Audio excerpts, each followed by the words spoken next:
रविंद्रनाथ टैगोर का जीवन परिचय। प्रारंभिक जीवन और पारिवारिक पृष्ठभूमि।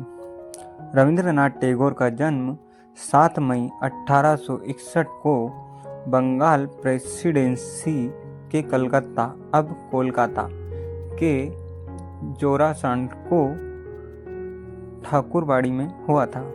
उनका परिवार बंगाल के एक समृद्ध और प्राचीन ब्राह्मण परिवार से था।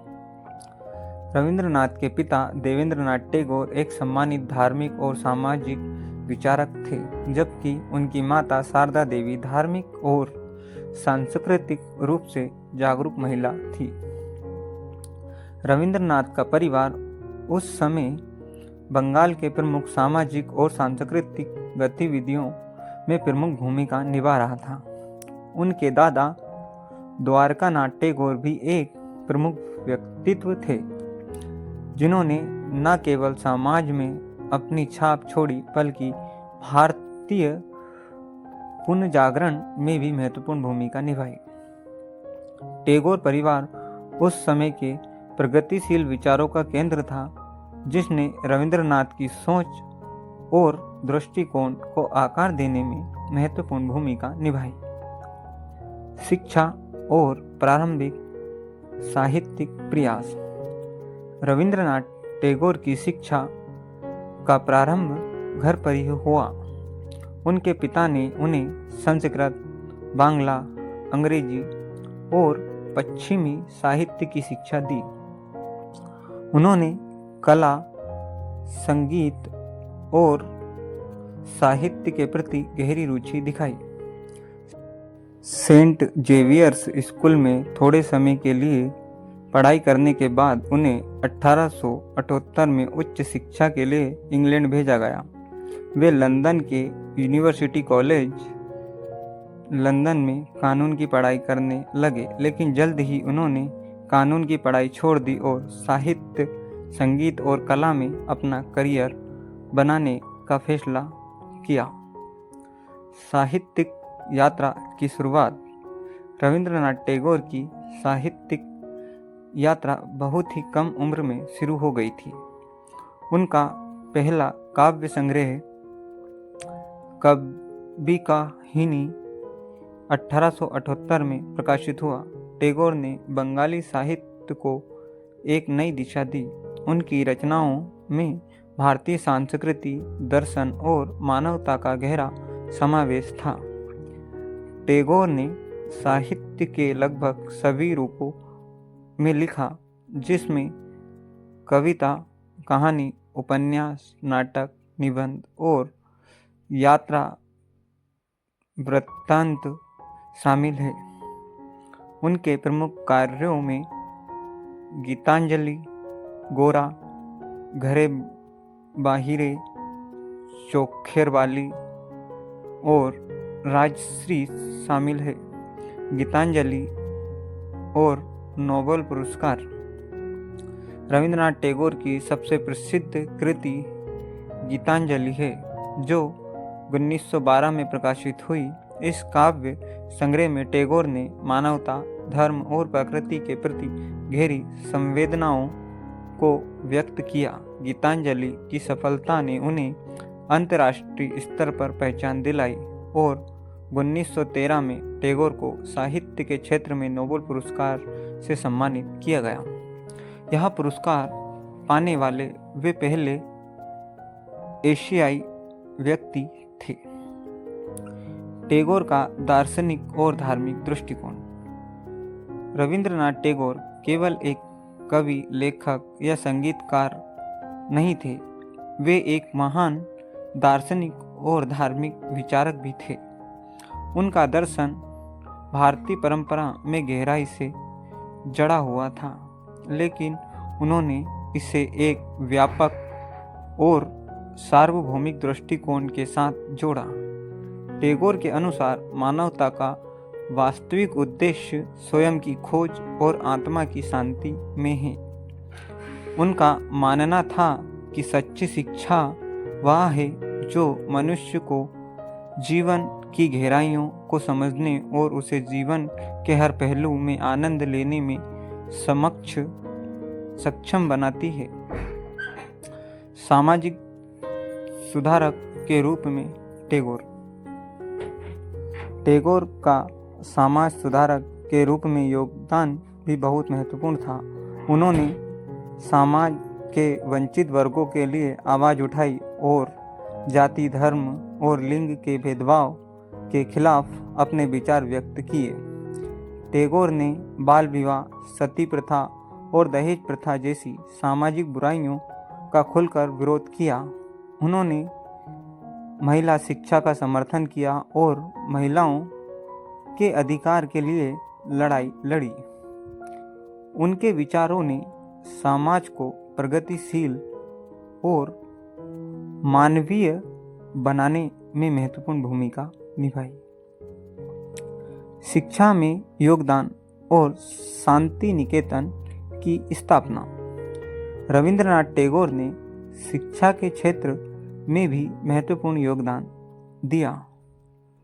1901 में उन्होंने पश्चिम बंगाल के बोलपुर में शांति निकेतन नामक विद्यालय की स्थापना की, जो बाद में विश्व भारती विश्वविद्यालय के नाम से प्रसिद्ध हुआ। टैगोर का शिक्षा का उद्देश्य बच्चों को प्राकृतिक वातावरण में स्वतंत्रता के साथ शिक्षा प्रदान करना था। वे मानते थे कि शिक्षा केवल पुस्तकीय ज्ञान तक सीमित नहीं होनी चाहिए, बल्कि यह जीवन को समग्रता से समझने और अनुभव करने का माध्यम होनी चाहिए। संगीत और कला में योगदान। रविंद्रनाथ टैगोर ने संगीत और कला के क्षेत्र में भी महत्वपूर्ण योगदान दिया। उन्होंने लगभग 2230 गीतों की रचना की, जिन्हें रविंद्र संगीत के नाम से जाना जाता है। टैगोर के गीतों में प्राकृतिक प्रेम, भक्ति और मानवता के विभिन्न पहलुओं का वर्णन किया गया है। उनका गीत जन गण मन भारत का राष्ट्रीय गान बना और आमार सोनार बांग्लादेश का। टैगोर ने कला के क्षेत्र में भी प्रयोग किए और कई चित्रकृतियों का निर्माण किया। टैगोर की रचनाओं में मानवता का संदेश। रविंद्रनाथ टैगोर की रचनाओं में मानवता का संदेश बहुत गहराई से प्रकट होता है। उनकी रचनाएं मानवता की समस्याओं और उनके संघर्षों, उनकी संवेदनाओं और उनके समाधान की गहन समझ प्रदान करती हैं। टैगोर का मानना था कि सभी मनुष्यों में एक समानता है जो उनके अस्तित्व की मूलभूत सत्यता से जुड़ी होती है। उन्होंने समाज में व्याप्त अन्याय और असमानताओं के खिलाफ अपनी लेखनी का उपयोग किया और एक ऐसे समाज की कल्पना की जो न्याय, शांति और समानता पर आधारित हो। टैगोर और राष्ट्रीयता। रविंद्रनाथ टैगोर का दृष्टिकोण राष्ट्रीयता के प्रति बहुत ही संतुलित और व्यापक था। हालांकि वे भारतीय स्वतंत्रता संग्राम में सक्रिय रूप से शामिल नहीं हुए, लेकिन उन्होंने ब्रिटिश शासन की आलोचना की और स्वतंत्रता संग्राम के नेताओं का समर्थन किया।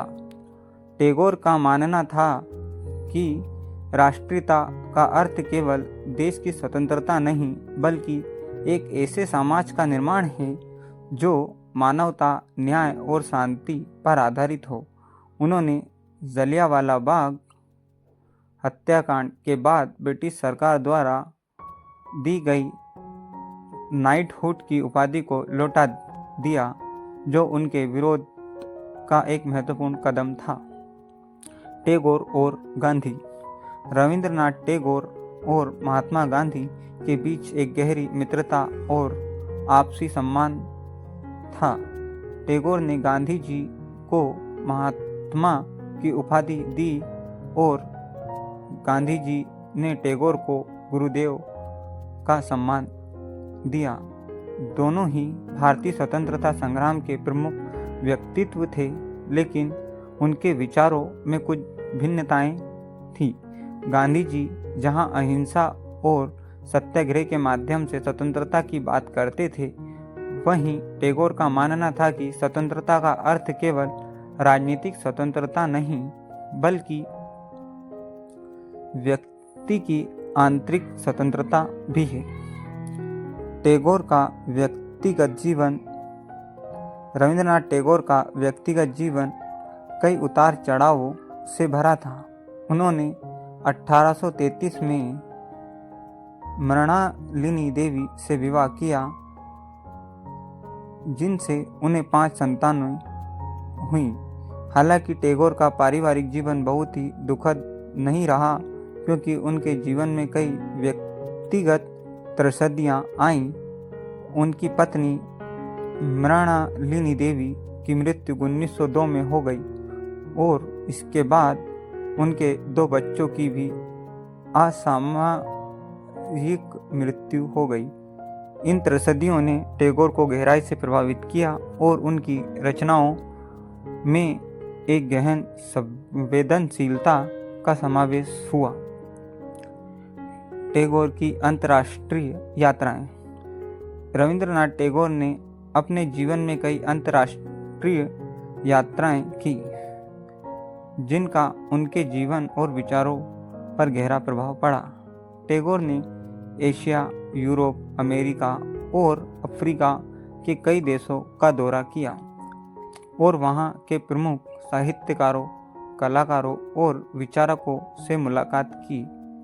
इन यात्राओं के दौरान टैगोर ने अपनी रचनाओं और विचारों के माध्यम से भारतीय संस्कृति और दर्शन का प्रचार प्रसार किया। उन्होंने विश्व भर में भारतीय साहित्य और कला को पहचान दिलाई और उन्हें एक सार्वभौमिक मानवतावादी दृष्टिकोण में ढाला।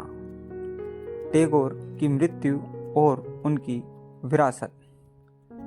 रविंद्रनाथ टैगोर का निधन 7 अगस्त 1941 को कलकत्ता में हुआ। उनकी मृत्यु के बाद भी उनकी रचनाएं और उनके विचार समाज में जीवित हैं। टैगोर एक अद्वितीय व्यक्ति थे, जिनका योगदान साहित्य, संगीत, कला और शिक्षा के क्षेत्र में अमूल्य है। उनकी रचनाएं आज भी हमें प्रेरणा देती हैं और हमें एक मानवीय और न्यायपूर्ण समाज की दिशा में आगे बढ़ने के लिए प्रेरित करती हैं। निष्कर्ष। रविंद्रनाथ टैगोर की जीवन कहानी एक प्रेरणादायक यात्रा है, जो हमें उनके साहित्यिक, सामाजिक और व्यक्तिगत जीवन की गहराइयों में ले जाती हैं। उन्होंने न केवल बंगाली साहित्य को नई दिशा दी, बल्कि विश्व भर में भारतीय संस्कृति और दर्शन का प्रचार प्रसार किया। उनके विचार और दर्शन आज भी प्रासंगिक हैं और हमें मानवता, न्याय और शांति के प्रति अपनी जिम्मेदारियों को समझने में मदद करते हैं।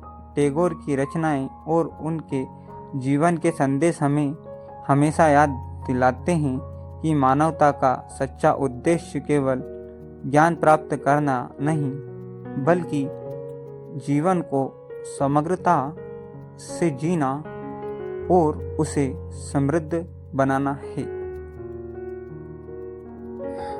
दोस्तों, एक वीडियो बनाने में बहुत समय और मेहनत लगती है। प्लीज़ वीडियो को लाइक अवश्य करें और चैनल को सब्सक्राइब करें।